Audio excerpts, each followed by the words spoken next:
I find that the visual language of my work is extremely unstable because I tend to start with a feeling or a concept and then find ways of transmuting that into an image or a sound.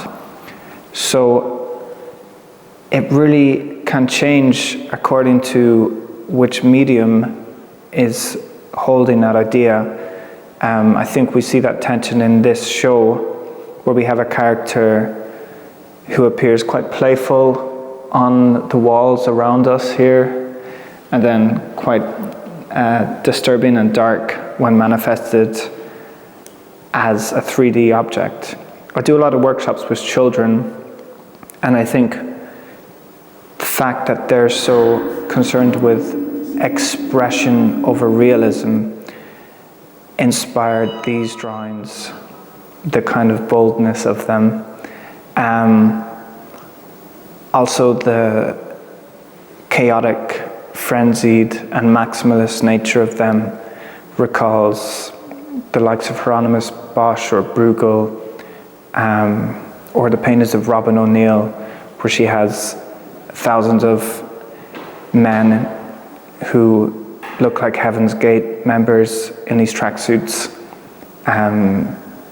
engaged in kind of apocalyptic activities. I was doing a loose series of works which I called Spirits of Neoliberal Ireland. So I was creating these characters that reflected in some ways neoliberal Ireland.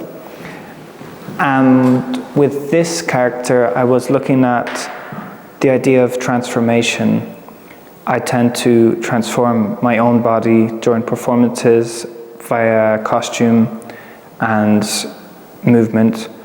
And I was connecting that to the way Ireland is a nation which sort of shapeshifts from colonialism to partition, theocracy in a very short space of time. And now we have the neoliberal tech company era.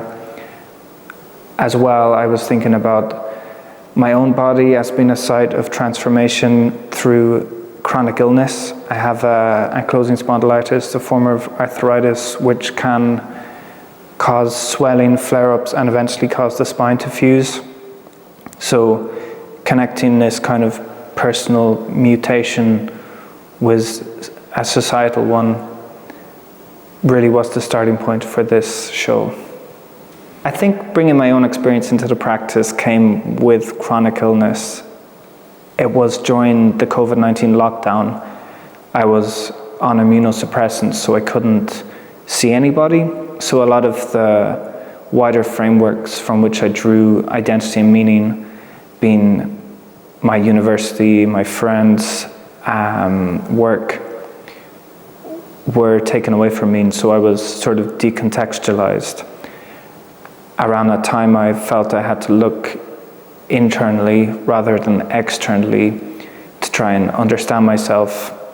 I've always had bits of myself in my work from childhood, which I think is maybe inevitable, but during this time where I spent prolonged times alone or just seeing my parents, it became a lot more of an intentional choice, and art became a sort of technology for self-exploration and self-understanding. Economic ritual is a performance where I wear this head which completely obscures my vision and most of my sense of hearing, and for 2 hours I enter the small room of the gallery and produce drawings and try and stick them on the wall. I say try because I often failed. I was thinking about the idea of blind productivity around this time, around ideas of growth and what that means for our society.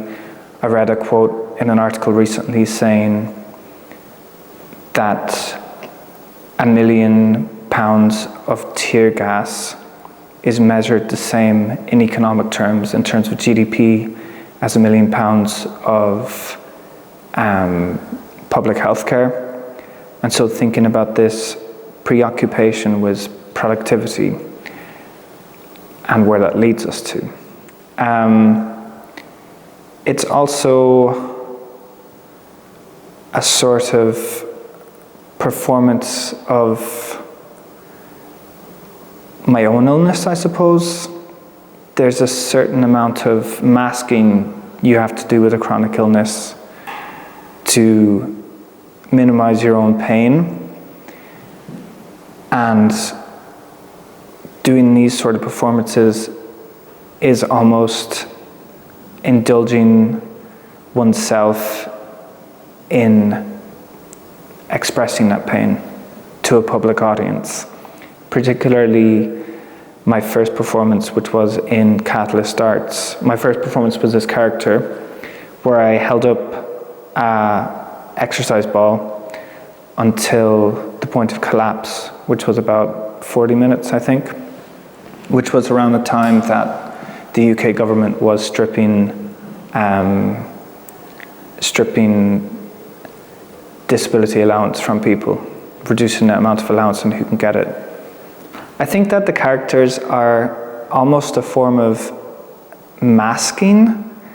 I mean, literally, but also they provide a socially acceptable situation to do these incredibly strange actions and these quite pure forms of self-expression in front of people. It's, in some ways, a lot easier to perform in these intensely social situations when you can't see or hear. So in that sense, even though it's extremely restrictive, it also can be quite liberating. The character is really like kind of a reflection on the obsession with productivity, with self-betterment, the idea that some bodies are ideal and good instruments of production, while others are less desirable. We saw this during the lockdown when older people, vulnerable people, and chronically ill people were often told to just stay at home or to hide away so that society could continue. So these characters are kind of an exploration of that. The next project I have lined up is a project with Trinity folklore PhD researchers, which is in May, which is a video piece that I'm working on currently. And I'm also working on soundtracks. I'm working on the soundtrack for a documentary about Alistair MacLennan and a short film. Where my practice will go next, it's very hard to predict because you never end up getting it right when you try and predict. I'd like to push this idea of spirit of neoliberal Ireland further, push performance further, because in many ways I'm still new to live performance. Try and fold in more sound elements and see where that goes.